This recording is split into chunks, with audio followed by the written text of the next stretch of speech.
A Reserva Federal estreou-se na era do novo presidente e o mercado não gostou. Mais de $1 bilhão foram apagados em 2 horas. A Fed largou a orientação futura e abriu a porta a subidas de juros em 2026 e as ações caíram. Tal como sabes, a SpaceX entrou em bolsa e está a sugar o capital de todo o mercado, mas já perdeu 190 mil milhões de capitalização depois de ter chegado perto dos $210 por ação. Entretanto, a OpenAI multiplicou os prejuízos por 8 num ano, ou seja, passou de 5 mil milhões para 38 mil milhões de dólares em prejuízo. E Portugal inverteu o déficit de casas novas pela primeira vez em 11 anos. Tudo isto e muito mais neste PT Market News. Então, eu vou começar pela decisão que dominou a semana, que foi que o Kevin Warsh, que teve a sua primeira reunião como presidente da Reserva Federal, mas os juros ficaram inalterados, entre os 3,5% e 3,75%. É a quarta reunião consecutiva sem mexidas, que é uma pausa que dura desde janeiro. A surpresa não foi a decisão em si, mas as projeções, porque metade dos responsáveis da Fed, 9 em 18,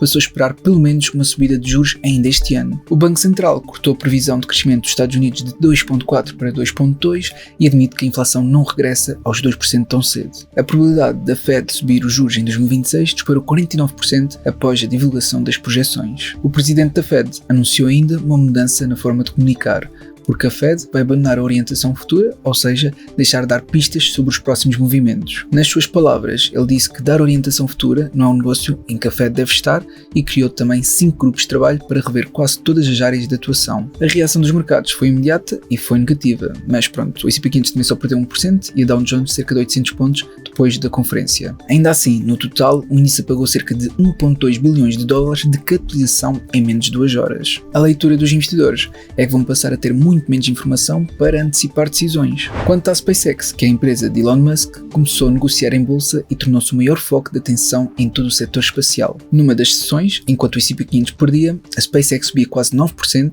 e somava cerca de 220 mil milhões de dólares numa única jornada. Parte da subida explica-se por quase ninguém ainda poder vender as ações, o que limita a oferta no mercado. Mas a euforia não durou, porque depois de um comentário daquele que vocês já devem conhecer, que é o Jim Cramer, a SpaceX perdeu cerca de 190 mil milhões de capitalização. Vale a pena recordar que os investidores institucionais entraram em pré-IPO da SpaceX, ou seja, quando o market cap estava nos 10, 50 e 100 mil milhões, enquanto um investidor de retalho, como eu e tu, só teve acesso perto dos 2 bilhões de dólares, portanto muito mais tarde. Sobre a OpenAI, documentos financeiros auditados, revistos pela Financial Times, mostraram que a empresa multiplicou os prejuízos por 8 em apenas um ano. As perdas passaram de cerca de 5 mil milhões de dólares em 2024 para 38,5 mil milhões em 2025. Ou seja, enquanto a receita do ano foi apenas de 13,1 mil milhões, os custos totais dispararam bem acima disso. É mais um sinal que uma corrida à inteligência artificial está a queimar capital a um ritmo elevado e nem todos os negócios são lucrativos. Já em Portugal,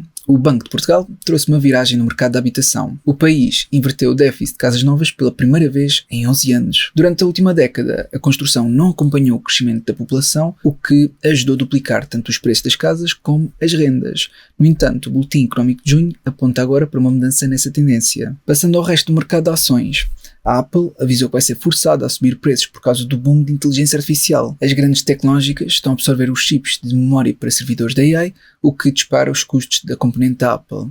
E Tim Cook diz que esse aumento será inevitavelmente passado para o consumidor. Ainda dentro destes crescimentos, temos a Databricks, que apresentou um crescimento de receita acima de 80% para 6,9 mil milhões de dólares anualizados. Contudo, as margens estão a encolher, porque o uso intenso de agentes da AI está a aumentar significativamente os custos. No Japão, a fabricante de chips de memória, que é a Kioxia, ultrapassou uma captação de 49 bilhões de ienes em apenas 18 meses após a entrada em bolsa. Com isto, surpreendentemente, passou a Toyota e tornou-se a empresa mais valiosa do Japão, num reflexo da procura por memória ligada à AI. E na Coreia do Sul, o volume de chips exportados em maio caiu para 5,2% face ao ano anterior, mas o valor total subiu 169%. A explicação está nos preços, que subiram cerca de 119%, com a capacidade toda comprometida em memória de alta densidade para AI. Os fundos de cobertura registaram na última semana as maiores compras de ações norte-americanas desde novembro de 2025. O movimento foi liderado sobretudo pela cobertura de posições curtas e não só por novas compras diretas. E as vendas de retalho nos Estados Unidos subiram 0,9% em maio, que é acima dos 0,5% esperados,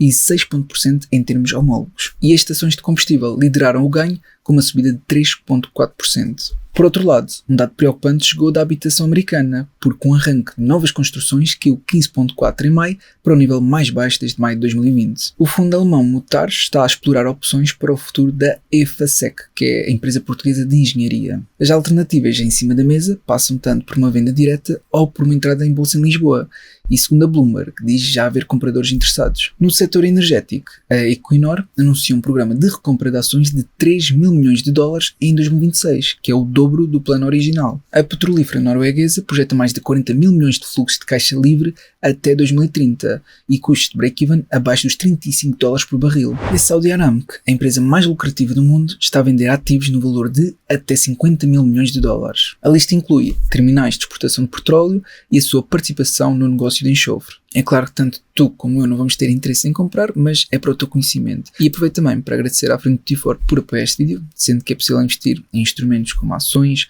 ETFs e obrigações, em bolsas como a Nasdaq, New York Stock Exchange, entre outras.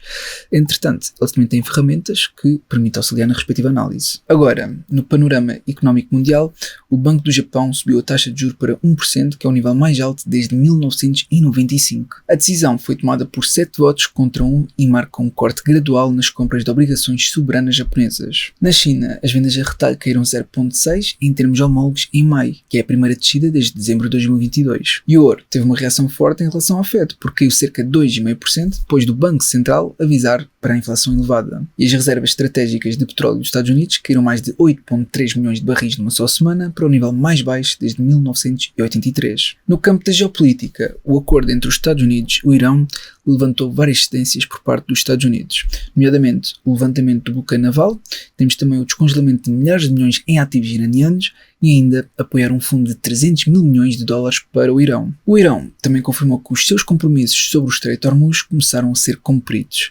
embora a situação no local ainda seja incerta. E os líderes da União Europeia reúnem-se em Bruxelas para reafirmar o apoio à Ucrânia e iniciar negociações difíceis sobre o orçamento. E é claro que o António Costa teria que estar aqui na capa. Quanto às criptomoedas, a BlackRock lançou um novo fundo de rendimento ligado ao Bitcoin chamado BITA, que converte a procura por rendimento elevado em exposição à maior criptomoeda. Entretanto, o estado de Illinois prepara-se para taxar todas as compras e transferências de cripto a partir de janeiro de 2027. A taxa será de 0,2% e poderá tornar Illinois o único estado dos Estados Unidos a taxar quem apenas recebe criptomoedas. E a FIFA escolheu a blockchain Avalanche para a bilheteira do Mundial de 2026, com o objetivo de combater bots e fraudes na revenda. No que toca ao mercado acionista, o índice de Buffett continua a sua recuperação lenta depois de recentemente ter uma correção significativa. E o índice do médio da ganância continua também num estado de medo, não tendo havido grandes mudanças relativamente à semana anterior. Já em Portugal, o governo confirmou que está a preparar uma taxa sobre os lucros extraordinários das energéticas. Luís Montenegro disse no Parlamento que o projeto está em elaboração e chegará à Assembleia da República. O Primeiro-Ministro também sinalizou a abertura a algumas exigências do Chega na lei laboral, como férias e também amamentação, mas fechou a porta à redução da idade da reforma para os 65 anos. O Banco de Portugal prevê que a taxa de poupança das famílias se mantenha acima da média até 2028. Os fatores apontados são as taxas de juros mais elevadas e a incerteza geopolítica, que acaba por levar a uma maior poupança por preocupação. O Banco de Portugal quer também criar uma espécie de lista negra com contas bancárias usadas em fraudes de pagamentos. A medida faz parte da Estratégia Nacional para os Pagamentos até 2030. Por outro lado, os portugueses estão entre os europeus que mais antecipam subidas de preços. Em Portugal, registrou-se 38 pontos no indicador que mede a expectativa de inflação para os próximos 12 meses. Além disso, Portugal tem o terceiro menor investimento público da zona euro, em que o governador do Banco de Portugal alertou para o impacto na capacidade produtiva do país. Os aeroportos portugueses superam os 7 milhões de passageiros em maio, com um crescimento de 3% face ao ano anterior, e as exportações de componentes automóveis caíram 6,4% até abril para cerca de 4 mil milhões de euros. Para terminar, tinha aqui uma notícia relativamente à Bolsa de Lisboa, em que o BCP ultrapassou 1 euro por ação e atingiu os máximos desde 2015, que disparou quase 4% numa sessão de ganhos europeus. Portanto, isto é tudo o que eu queria partilhar contigo. Eu realmente espero que tenha sido útil e se foi, não te esqueças de colocar um gosto para apoiar. Obrigado e até uma próxima.